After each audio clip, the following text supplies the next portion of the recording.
nosotros presentamos el proyecto a la Autoridad de Antigüedades, fue un proyecto pensando en hacerlo con todos los elementos y todas las etapas, como si lo fuéramos a hacer en México. Hay varias metodologías para trabajar en arqueología. Cada país, por así decirlo, va estructurando su propia metodología, sus propios sistemas para poder hacer arqueología. La arqueología es una ciencia social que su objetivo o su objeto de estudio es el hombre, por lo tanto es una ciencia social, es una ciencia humana que busca entender el comportamiento del hombre, ya sea político, económico, comercial, religioso, a partir de los restos materiales que van quedando a través del tiempo. La arqueología o el arqueólogo trabaja con basura, literalmente trabajamos con basura de años atrás, cientos, miles de años atrás, dependiendo del periodo que cada uno esté trabajando. El proyecto que yo estructuré junto con la doctora Manzanilla, junto con el doctor Luis Barba del Instituto de Investigaciones Antropológicas de la UNAM en México, fue un proyecto que se basó en 3 etapas. Primero, una etapa de prospección geofísica. Quiere decir que lo primero que hicimos en julio del 2010 fue todo este terreno que ustedes están viendo ahorita estaba a nivel de superficie, que es justo la parte que tenemos aquí debajo, donde se ven esos pequeños matorrales, es la parte de superficie. Y entonces lo que se hizo fue pasar una serie de aparatos, la resistividad eléctrica y el magnetómetro, que son 2 técnicas que ayudan a poder hacer una radiografía literal, como si hiciéramos un escáner a la Tierra. Es un poco como el trabajo de un cirujano. Cuando uno va al doctor, lo primero que hacen es que le hacen una serie de estudios, una serie de radiografías para ver qué es lo que uno tiene dentro, y después el doctor pues ya valora y si es necesario pues realiza una cirugía. Hagan de cuenta que eso es lo que hicimos. Primero hicimos un escaneo a todo este terreno que tenemos aquí para poder saber qué anomalías nos daba el terreno. Anomalías quiere decir acumulaciones de piedras o lugares en donde no hubiera ninguna piedra, ninguna roca, para poder con esos mapas entenderlos en la computadora, poderlos analizar y finalmente generar una serie de mapas que nos ayudan a entender qué es lo que tenemos todavía debajo de la Tierra. Si ustedes se fijan, estamos viendo nivel de superficie y estamos viendo ya algunas áreas que han sido excavadas y que han llegado, algunas son desde la superficie hasta la parte más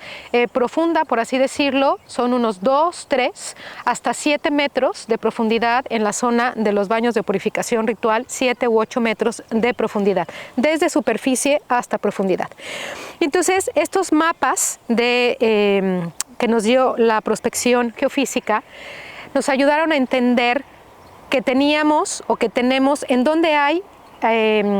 alineaciones que pueden ser muros, espacios abiertos en donde la señal no chocó, no rebotó con nada y entonces se fue directo y entonces son espacios abiertos. La señal que dan la resistividad eléctrica y el magnetómetro son señales que si se topan con una piedra o se topan con una plancha de cemento, que no la veamos pero que esté enterrada, esas señales rebotan y entonces impiden que pase la señal. Y entonces eso lo que nos ayuda es a entender qué irregularidades o qué anomalías, como nosotros le llamamos, encontramos. De esas anomalías se generan unos mapas que te dan una aproximación a cómo pudo haber sido el asentamiento de Magdala. Y entonces hoy día nosotros ya sabemos por esos mapas que aquí abajo, de donde estamos ahorita nosotros, tenemos la continuidad de esta unidad habitacional. Tenemos calles, tenemos cuartos, tenemos muros, tenemos espacios abiertos y esos mapas nos ayudaron y nos seguirán ayudando a poder definir por dónde queremos seguir después de estos 10 años de estar excavando, hacia dónde queremos conducir o dirigir las excavaciones y con qué objetivos. Después de la prospección, lo que se hace es la cirugía, haciendo de nuevo la analogía con el médico, se hace la cirugía y entonces viene el proceso de excavación. Y el proceso de excavación es, tomando la metodología mexicana de la doctora Linda Manzanilla, es una excavación extensiva. Quiere decir que nosotros no hacemos pozos de sondeo, lo que nosotros no hacemos es salvamento arqueológico, eso queda para las instancias gubernamentales que se encargan de salvaguardar el patrimonio cultural, tanto en México como en Israel, en cualquier país de Latinoamérica y de Europa y demás. Nosotros hacemos arqueología de investigación, arqueología académica, arqueología científica, interdisciplinar e interinstitucional. Y entonces la excavación extensiva es elegir un determinado sector, determinados metros cuadrados, que se reticulan, se hace una retícula de 2 por 2, 2 metros cuadrados por 2 metros cuadrados, desde superficie, y entonces a cada uno de los voluntarios o de los arqueólogos que nos ayudan, que en general durante este tiempo de decir que gracias a los voluntarios que han venido desde el 2010 hasta el 2019 es que hemos logrado excavar todo lo que ustedes están viendo ahorita de fondo. Es una metodología que empieza desde superficie y vamos bajando 20 centímetros en 20 centímetros en 20 centímetros. Eso lo que hace es que te permite ir detectando cambios en la tierra, colores, estratos. Te permite ir identificando en dónde tienes concentración de materiales, qué tipo de materiales arqueológicos tienes. También te permite ir entendiendo las asociaciones de esos materiales y obviamente conforme va uno bajando de nivel, de 20 centímetros en 20 centímetros, uno va empezando a distinguir los muros. Y entonces cuando uno va encontrando los muros, va uno empezando a ver cómo los mismos materiales arqueológicos se van comportando al interior de esas estructuras o al exterior de esas estructuras. Si estamos hablando de cuartos, si estamos hablando de calles, si estamos hablando de patios. Y lo que vamos haciendo es que se registra cada uno de los materiales, cada una de las concentraciones,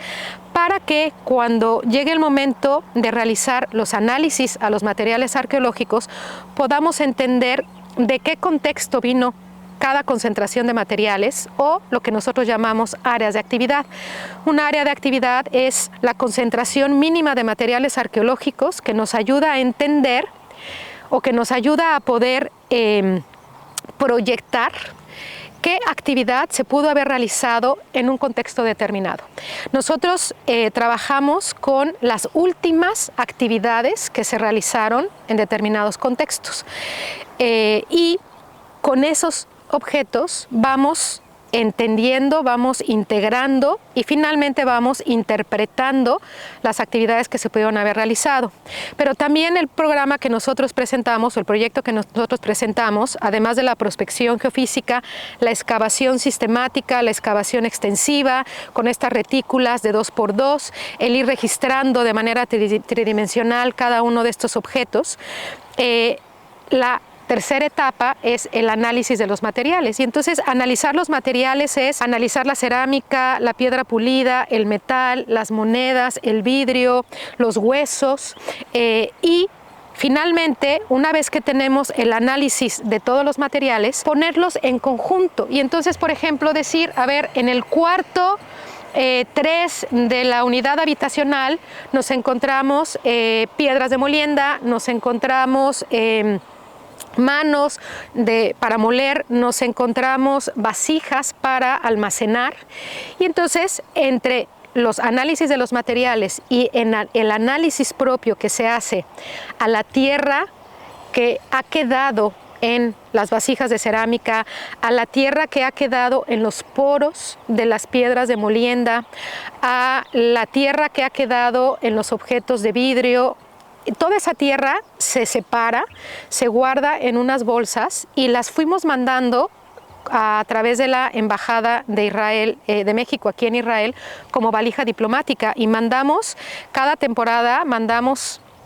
fácil unos 15 kilos de tierra en distintas bolsitas, que son todas las muestras muy bien identificadas, y fueron a dar a México, a los laboratorios del Instituto Nacional, el Instituto de Investigaciones Antropológicas de la UNAM. Y ahí el equipo de Luis Barba, el equipo de Emily McClune realizaron todos estos análisis, análisis de química y análisis de botánica, macro y microrestos, para podernos ayudar a ver a través del microscopio lo que el arqueólogo a simple vista no ve. Porque yo puedo ver que tengo fragmentos de cerámica, o que tengo una olla, o tengo un vidrio, o tengo metal, pero yo no veo, aunque sí vea la tierra que hay al interior de un objeto de vidrio, no veo a microscopio lo que hay, y por lo tanto en estos laboratorios lo que hicieron fue quitar toda la tierra y poder entender qué contuvo esa vasija de cerámica, o qué contuvo ese jarrita u objeto de vidrio, para poder ayudarnos a decir, miren, en este contexto se almacenaban granos, en este contexto se preparaban alimentos, porque en la tierra que se analizó del interior de esta vasija lo que tenemos son granos, o lo que tenemos es algún tipo de alimento. Y entonces la arqueología lo que hace es que, y es lo que hemos hecho aquí, es una arqueología interdisciplinar, que el arqueólogo solito no puede llegar a deducir y a interpretar si no tiene el apoyo de las ciencias auxiliares que vienen de la geografía, de la geología, de la biología, de la química, de la física, de la antropología, y entre todos vamos armando el rompecabezas de la historia. Termino ya nada más diciendo que de esta manera la arqueología se convierte en un puente de unión entre el pasado y el presente, pero también un puente de unión entre la arqueología y otras disciplinas, que permiten integrarse, entenderse, apoyarse, para poder entender e interpretar y reconstruir finalmente la historia, en este caso del contexto de Magdala. La arqueología, para poder reconstruir la historia, destruye el contexto ciertamente, porque lo que hace el arqueólogo cuando excava es que va destruyendo un contexto para poder encontrar las pistas que le van a ayudar después a reconstruir. Y entonces podemos hacer una analogía entre lo que es una cirugía y lo que es, por ejemplo, el trabajo de un detective. El cirujano lo que necesita primero es entender cuál es el padecimiento de la persona, hace una serie de radiografías, de exámenes, de análisis, para después realizar una cirugía y dar los medicamentos adecuados. El detective lo que hace es que va buscando las pistas, tiene un caso que resolver, va buscando las pistas, las va uniendo, las va integrando, y al final de cuentas resuelve un caso. El arqueólogo lo que hace es que más o menos como que une al médico con el detective. Hacemos una radiografía al terreno, después hacemos una cirugía a la tierra, excavamos, vamos encontrando esas pistas que después nos van a ayudar a reconstruir. Y entonces lo más importante en la arqueología no es tanto la respuesta, sino la pregunta. El arqueólogo siempre tiene que estar preguntando el por qué está esto aquí, qué significa que yo tenga esto aquí, por qué encontré esto aquí cuando yo esperaba que en un contexto habitacional pudiera yo encontrar esto y no esto. Y entonces las preguntas son las que van ayudando al arqueólogo a ir buscando las respuestas, y las respuestas están en la integración de todos los materiales en un contexto y de todas las disciplinas que nos ayudan a entender qué es lo que sucedió en determinado lugar, en determinado momento. Y eso es lo que hemos hecho en estas 3 hectáreas que tenemos de terreno,